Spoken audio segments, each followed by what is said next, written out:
മറയൂരിലെ ജനവാസ മേഖലയിൽ വന്യമൃഗങ്ങളുടെ സാന്നിധ്യം നാട്ടുകാർക്ക് ഭീഷണിയാകുന്നു. ഏറെ നാൾ പ്രദേശത്ത് ഭീതി വിതച്ച പൂച്ചപ്പുലിയെ ഒടുവിൽ വനം വകുപ്പ് പിടികൂടിയെങ്കിലും നാട്ടുകാരിൽ ഭീതിയൊഴിയുന്നില്ല. മൃഗങ്ങൾ നാട്ടിലിറങ്ങുന്നത് തടയാൻ വനം വകുപ്പ് ക്രിയാത്മകമായി ഇടപെടണമെന്നാണ് നാട്ടുകാരുടെ ആവശ്യം.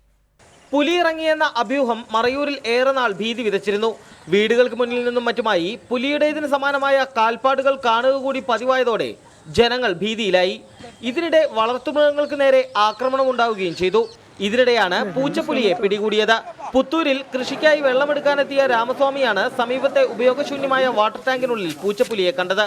പേടിപ്പിക്കുന്ന ശബ്ദവും രൂപവും കണ്ട് പുലിയാണെന്ന് ആദ്യം തെറ്റിദ്ധരിച്ചുവെങ്കിലും വനംവകുപ്പ് ഉദ്യോഗസ്ഥരെത്തി ആശങ്കയകറ്റി. ഒരു ശബ്ദം കേട്ടത് ഇത് அப்படியே திரும்பி பார்க்கும்போது புலி இருந்துருக்கு குட்டி பண்ணி என்ன செய்யணும்னு சொல்லி அப்படியே எழுந்திரிச்சு தண்ணி அடைக்காமல் போய் ரெண்டாவது வந்து ஆள்கார போய் ராமசாமியை கூப்பிட்டு வந்து புலியா என்னன்னு பார்த்துட்டு கூட்டிட்டு வந்தேன்.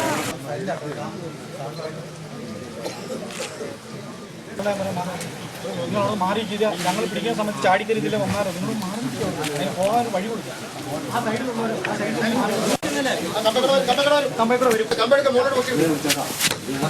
ഏറെ നേരത്തെ പ്രയത്നത്തിനൊടുവിൽ വനംവകുപ്പ് ഉദ്യോഗസ്ഥർ പൂച്ചപ്പുലിയെ പിടികൂടി വനത്തിലേക്ക് തുറന്നുവിട്ടുവെങ്കിലും നാട്ടുകാരുടെ ആശങ്ക പൂർണ്ണമായി മാറിയിട്ടില്ല.